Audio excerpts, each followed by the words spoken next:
Good afternoon, and thank you again for joining us today at the Northeast Seafood Expo, formerly known as the Boston Seafood Show. I'm Max Christensen with Blue Star Foods. Joining us today is Gavin Gibbons, Vice President of Communications for National Fisheries Institute. Gavin, welcome.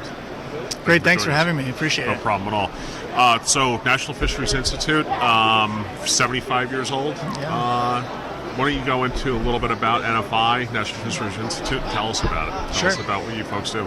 So NFI is the largest seafood trade association in the United States, and we like to say that we represent everyone from water to table, whether it's producers and processors or actually boat owners and fishermen. We have importers, exporters. It's a pretty big tent, so we really have everyone represented as NFI under NFI. And one of our projects that I work on is the NFI Crab Council, which is a pre-competitive sustainability effort of NFI's. Now, I myself graduated from the Future Leaders Program back in 2000, and Future Leaders Program with NFI is a fantastic program for the seafood industry.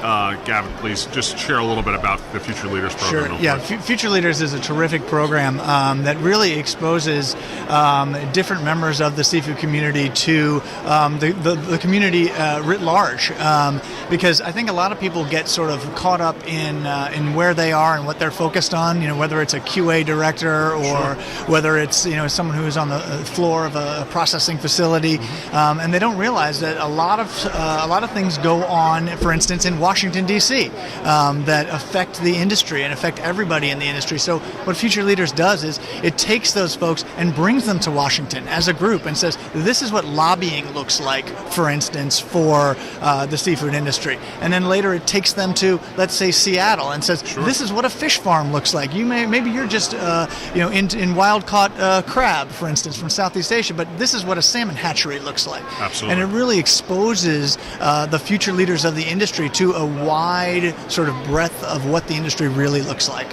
Right. It's a fantastic program, and if anyone that's listening out there from the seafood industry, even if not from the seafood industry, I remember when I went through NFI, there were a number of folks that were in it that were not directly in the seafood industry, did not work directly for seafood companies, but within support services, transportation, outside cold storage, R&D, insurance. Yeah. But if you're engaged in commerce, you're relying on the global seafood trade for a portion of your business, it's a fantastic program to evaluate. But Gavin, thank you for joining us. The premise of today's show is to talk about just the importance of sustainability, traceability, sustainability within the global seafood community, and kind of the milestones that have been achieved and realized. 30 years ago within global seafood, sustainability wasn't really spoken about as heavily, obviously, as it is today. Why don't you share with us some of your experiences as far as when did the light bulb kind of go off for you within the mindset of sustainability, let's say, related to seafood?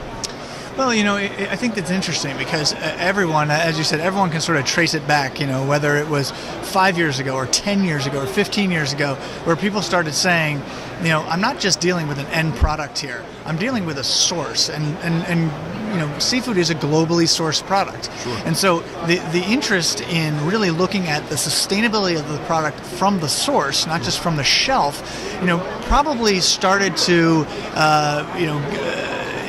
to really get a lot of momentum, 10 or 15 years ago.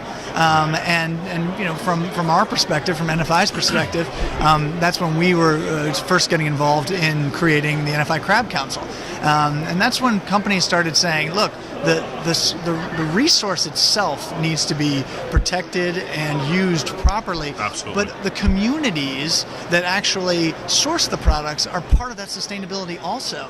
So let's make sure that we're not just depleting a resource and then we move on from that resource. But if you move on from that resource and it's half a world away, you're moving on from a community that is relying on that. And when you look at something like the Crab Council, they really took that into account when they started their process. Sure.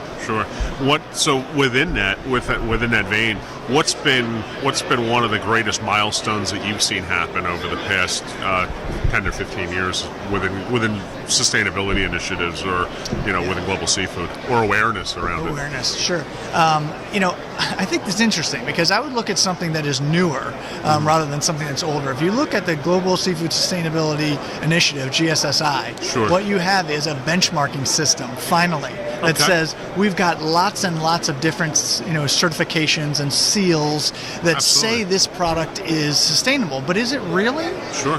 What is the level of work that has to be done to understand that this is actually a sustainable product?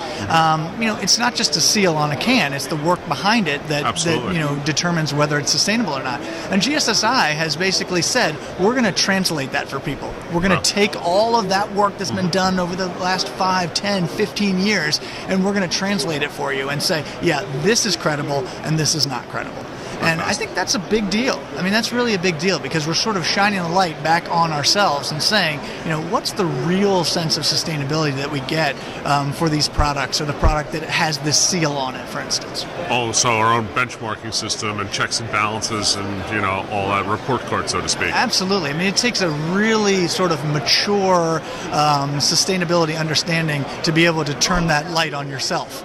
Absolutely, absolutely, and it's a learning process as well. We learn through data. We catalog things. We create libraries. We take that data that we've to formulate a benchmark from which to learn from, and then implement KPIs and processes to improve a system or improve a process. Right? Absolutely. I mean, if you look at some of the sustainability schemes that exist that have been benchmarked by GSSI, some of them have said you made us better. Sure. You made us better by benchmarking us. You made us better by putting us on this list. Absolutely. And I think that's an important thing. It really shows how far we've come in a short amount of time. 10, 15, 20 years is not that long. So what's your total years in now with NFI? So I've been at NFI for 10 years now. Okay, so in 10 years, in that 10-year span, what's your input? What would your input be, or what would you have to say as far as the exposure to the consumer person? The consumer out there buying seafood in the retail case, or the restaurateur ordering salmon or something, or crab meat from their food service distribution company or their seafood company. Do you feel that 10 years ago when you started and you told somebody, hey, we're having a drink, after it's a Friday night or it's a Saturday, what do you do for work? Oh, I work for NFI. What's that? Who's that? National Fisheries Institute. Oh, okay. What does that do? And versus today, would that conversation be a lot easier to have today versus 10 years ago? I think it would. In other words, is there more awareness of seafood sustainability in the consumer base? I would say there is, without question. And I also think that there's a changing landscape in terms of who the consumer is, and the consumer is younger. And millennials are out of the house. Millennials are buying houses now, yes. And millennials are a lot more familiar with sustainability broadly. In some cases, sustainability is just a buzzword. Sometimes that's the case. I mean, we have to be realistic about it. For some, it's just a buzzword. But in other cases, people are saying, I am making my sourcing decisions, my personal sourcing decisions. I don't mean the company's sourcing decisions, my personal sourcing decisions based on sustainability. Sure. And you have to be aware of the different tracks that sustainability takes. And some of those are social, and some of those are economic, and some of those are resource sustainability. And I think the younger the audience now, the millennials, for instance, they understand that a lot more now than consumers did 10 years ago. A lot more. Yeah, the millennial consumer base is in the United States population is 76 million plus, somewhere around there, and it's one of the largest or the largest consumer base that any organization with a product that sells realized probably since the 50s, let's say. Right. And it's pretty amazing. So sustainability is on the forefront of people's minds more so than it was 10 years ago, especially millennials. There's a tremendous amount of social impact with regard to sustainability with the seafood or global seafood. Yeah. What would you like to see over the next 10 years within this industry? Like, what do you feel is the an important milestone to achieve or to happen within the industry? I wouldn't point to one, but I would point to one sort of movement, and it's a movement that, not ironically, that Blue Star has been a leader in, and that's the pre-competitive collaboration. If you look at sustainability from a pre-competitive collaboration standpoint, you say, let's get companies together, let's have legal pre-competitive collaboration that is focused not necessarily on marketing, not necessarily on sales, right? On the actual sustainability of the product. And I think that the more of that we have, the more sustainable products we'll have, and it's better for everybody. Well, it now, within sustainability, and we've seen it happen before. We've seen certain species suffer overfishing or abuse or mishandling, and the species are either going away or almost going away, almost to the point of extinction, where massive moratoriums had to be implemented and restocking initiatives, et cetera, et cetera. So the reality is there that these resources will go away from the planet if we don't do something. So what you're saying is, I know Blue Star's 100% on board with that mantra. There's a few other companies that are as well. I don't know if the entire industry is just yet, but I think that's a very good point to bring up and a very good milestone to achieve in the next 10 years, because we can all learn from each other. Because if we don't, we may not have a resource to sell. There's no question about that, and I think that other categories can learn from crab. The story of the Crab Council and the story of the pre-competitive collaboration that exists because of companies like Blue Star starts in 2000, and basically in 2009, when there was 7 or so companies sitting around a table saying, we may have a problem with this resource. Right. And then 10 years later, there's 33 companies at the table, and it's about 90% of the import product. Absolutely. And they're all saying, we want to address this challenge, and we want to do it together. That's leadership. That's real leadership. Yeah, absolutely. And it takes a forward-thinking collective group to have that honest dialogue and say, we need to move this forward and we need to do something to affect change, and quickly, and document it and everything. And I guess if you put it through its paces, that type of collaboration, if everyone could get on board with it in a very short window of time, there could be massive improvement in a short window very quickly. Oh, absolutely. I mean, one of the things that we've been able to achieve is, let's just look at it from a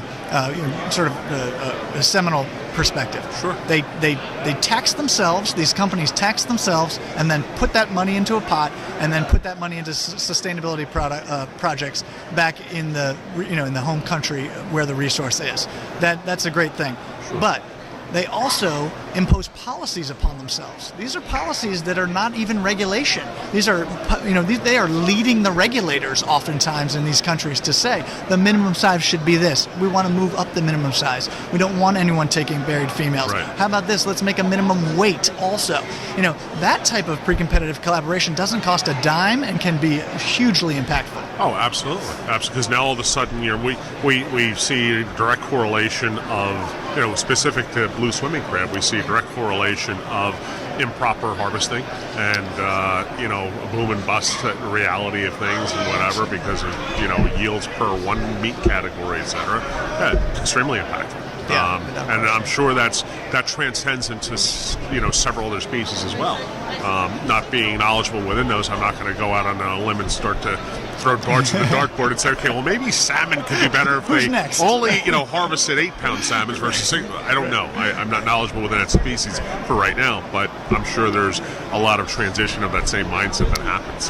Yeah, I think there is, and I think that you hit the nail on the head. It's a mindset. Mm-hmm. You have to get the category or the specific species to say, maybe that would work for us. It's not going to work for every species. We know that. But when you change the mindset, then you can really start to change or make changes on the ground, which is great. So within open collaboration, within other industry competitors, and this partnering to improve the resource, improve the species, do you see more collaboration from other outside groups, non-governmental groups, to step in and say, okay, we know that you have your own system, we know that you have your own drivers, your own deliverables, your own goals that you want to hit and everything, but your knowledge base within this piece is fantastic. others can learn a lot from it. This should be shared with and start the chain, so to speak.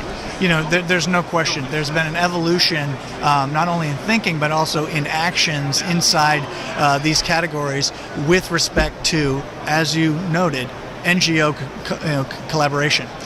There was a long time where sort of NGOs and industries thought each other were the enemy. Of course. And then using blue swimming crab as the example, a lot of NGOs saw the pre-competitive collaboration that the Crab Council did on its own initially without without an NGO partner, and said, oh, they're doing this anyway. Sure. We're interested in that, and we've been interested in that.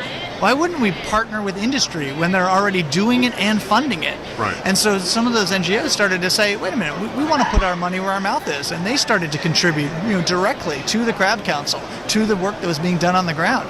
And that's a huge evolution in a relationship. Yeah, absolutely. And so that's been working, and it's been working very well. And it could be expanded beyond that.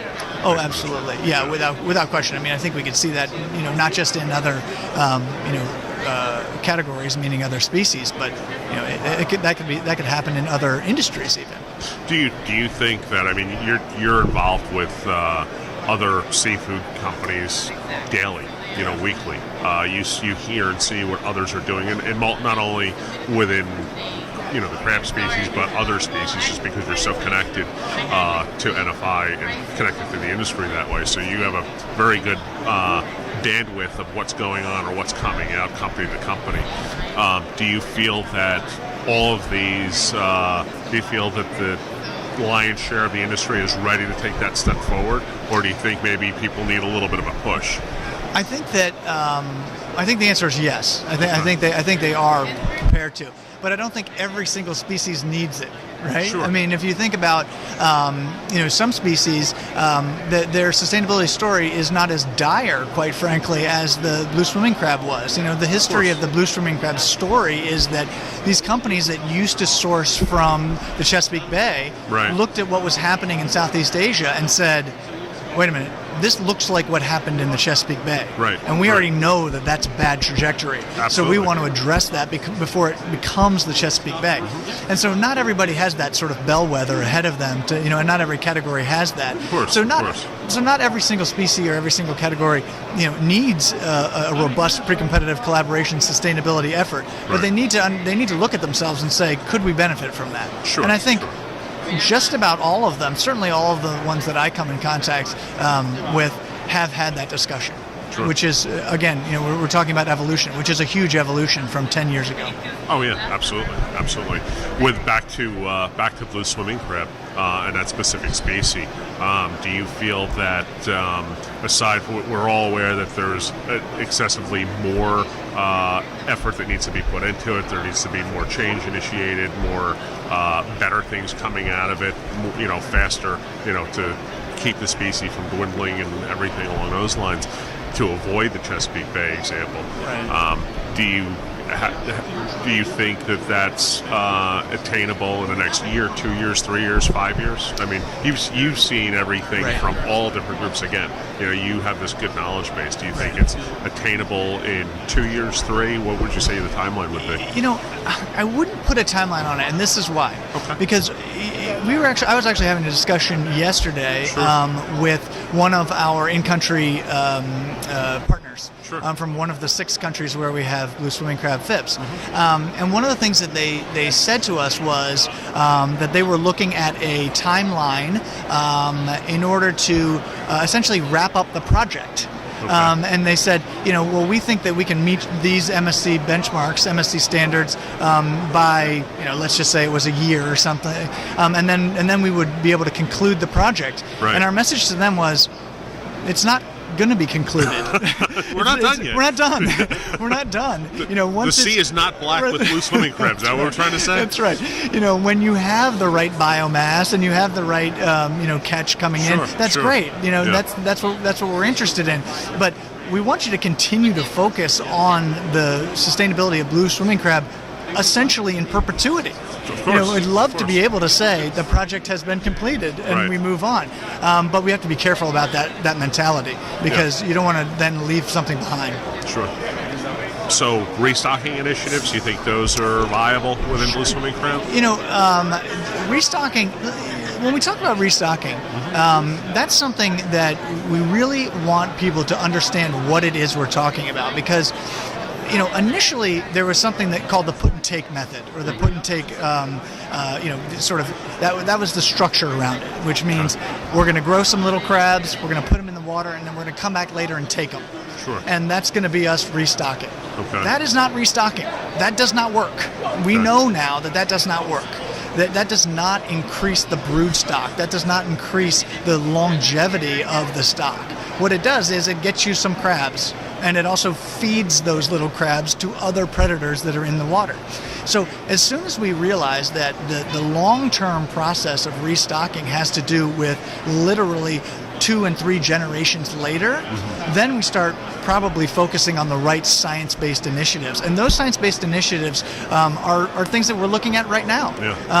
And I think that really is the future. I mean, if you want it to be the tip of the sword on something, certainly with respect to blue swimming crab, the future of sustainability of blue swimming crab, then this might be it. It might be the restocking effort that focuses a scientific lens on broodstock, on generations to come, not generations next, or not crab next week or next month. Sure. So we grow out 20, and we're putting 20 back in, so I'm going to take 30. Right, exactly. Right. Gotcha. If you're growing out 20, and then they're having 1 million babies. Sure. Then that's the future of the stock. So you just have to look at it that way, I think. And I think people now, certainly inside the industry, are just starting to understand that may be part of a bright future. Do you feel that from the scientific base, from the scientific standpoint, do you feel that there's enough data there for scientists to come to a logical hypothesis of it, or we've heard some things about promising restocking initiatives that could happen and everything, and I'm sure between scientific and not all things are created scientifically, as we've seen. You know what I mean? Right. Combination of everything. I think more needs to be done. I think in some ways we're in our infancy with regard to that. Sure. In other ways, we have a lot to look back on. We can look back on studies that have already happened, that have already gone on, and we can say, okay, that makes sense. Sure. That makes sense where it failed. It makes sense that it failed there, and this is why. So we can learn from those mistakes. Sure. But we don't have all the data that we need, certainly not with respect to blue swimming crabs. So we need to do more science. We need to do more science. A little bit more R&D, a little bit more due diligence, and reporting data and enacting that. Absolutely. Sure. Probably the most important thing with respect to that is the change in mindset. And the change in mindset is we're no longer talking about put and take. We're talking about future generations worth of broodstock. Right. And it's absolutely vital to understand that that's the type of thing that we're looking at now and that we're considering now. So, we've been saying, we've been talking about evolution of mindsets. That's part of an evolution of a mindset too. And that's happening right now, that change. And let's look at it from 10 years ago. Absolutely. There's a lot of differing opinions within the subject matter, but you know what? What's encouraging? There's differing opinions. Right. Versus there being no opinions. That's right. And we can look back now. We can look back on that science and say, or the tests that were done, 5 and 10 years ago, and say, it's okay that some of those projects didn't work. Right. Because we're learning from them now. Sure. Absolutely. That's fantastic. Anything you'd like to add further? I mean, the point here is to generate a lot, significantly more consumer awareness, or someone who's not involved in the seafood industry, for this podcast to go out and hit the masses. And I think we've accomplished that with this interview. With that mindset or that vein, would you like to add anything to the discussion? I mean, I think that whether it's consumers or whether it's institutional buyers, I talked a little bit about GSSI and understanding that there are multiple certifiers and there are multiple efforts that are going on out there. all seafood that is worthy of purchase doesn't necessarily have to be certified. And the NFI Crab Council it sort of fits that model.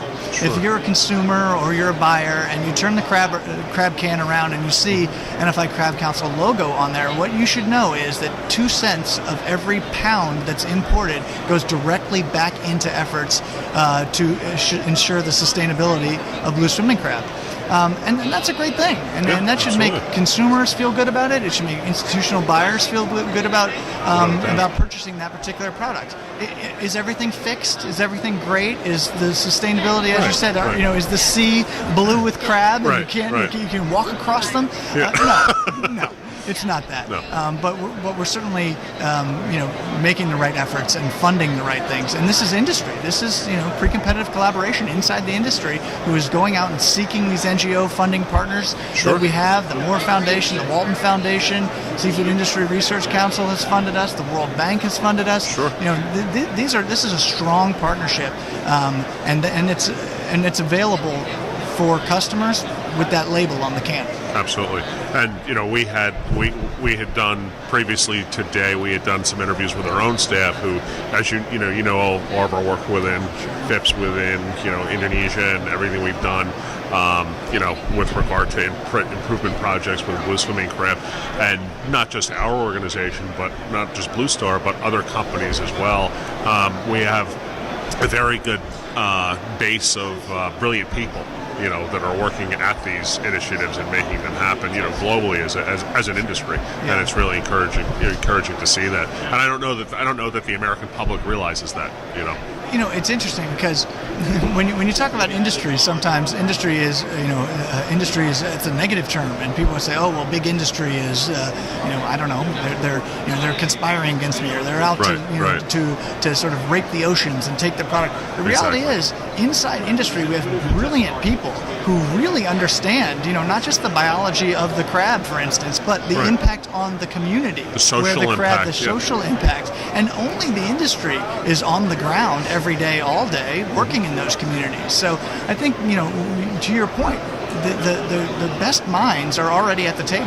Yeah, we had that conversation with Josette, who you know, and she's very passionate about it, in the Philippines, and has, firsthand knowledge, grew up right, very close to Manila, coastal community, and, a lot of areas where, we've put operations, there was nothing there before, and people didn't have health insurance, and now their kids are going to school, people have health insurance, so, the social change, and this isn't just a plug for Blue Star, it's a global awareness of the industry, because, North in Alaska, ASME, they've done some things within that thing for remote villages or whatever in the past, and other companies, sourcing from other parts of the world. So there is a lot of good that comes out of, to your point, industry initiatives that are responsible and take this triple bottom line approach to everything. Absolutely. If you go into a community and you say, we're here to save the resource, the first question that the community will ask is, what about the community? Right, exactly. Because the community is, or wants to be, safely and sustainably harvesting that resource. Right. So you have to make sure that there's the environmental and economic impact is noted before you start work on sustainability projects. Yeah. And it goes back, as we know, the millennials are a driving force within consumer demand, consumer demographic for goods, for products, especially seafood, especially responsible and sustainable seafood. And that's the intent of our broadcast, to get this message out and share it with everybody, and create better awareness. But I wanted to thank you again for joining us. I think it's been time well spent, and I really appreciate your participation in the podcast. Well, I really appreciate that. Thank you very much, and certainly thank you to Blue Star for their continued commitment to sustainability. No problem. Gavin Gibbons, NFI Crab Council. Thank you again. Max Christensen with Blue Star Foods. Thanks again, everybody.